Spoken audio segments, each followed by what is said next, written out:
15 లక్షలు ఇస్తే డిఎస్సీలో ఉద్యోగం వస్తుందని కొందరు అభ్యర్థులకు వల్ల వేశారని ఆరోపించారు. అలాంటి వారి మీద చర్యలు ఉండవా అని ప్రశ్నించారు. డిఎస్సీ అక్రమాలపై సిబిఐతో విచారణ జరపాలని డిమాండ్ చేశారు. నిజాయితీగా చదువుతున్న వారితో పాటు దొంగలు కూడా దూరారని, లోకేష్ రికమెండేషన్ తో కొందరు డిఎస్సీలోకి వచ్చారని అన్నారు. స్పోర్ట్స్ కోటా అనేది ఒక దొంగల దోపిడీ.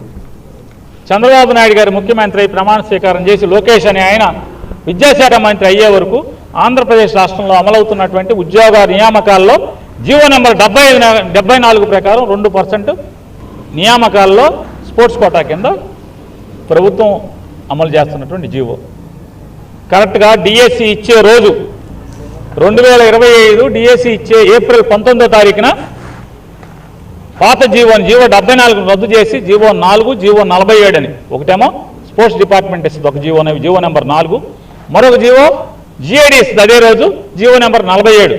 ఈ 2 జీవోలు సారాంశం ఏంటయ్యా అంటే స్పోర్ట్స్ కోటా అనే దానికి ఏ పరీక్షలు అక్కర్లేదు, డిగ్రీ కూడా అక్కర్లా, కొన్నిటికి డిగ్రీ కూడా చదవక్కర్లా, టెట్ రాయక్కర్లా, డిఎస్సి రాయక్కర్లా, ఉద్యోగాలు ఇచ్చేస్తారు.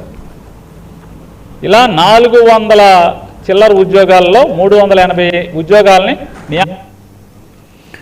5వ తరగతి విద్యార్థిని ఫిర్యాదుపై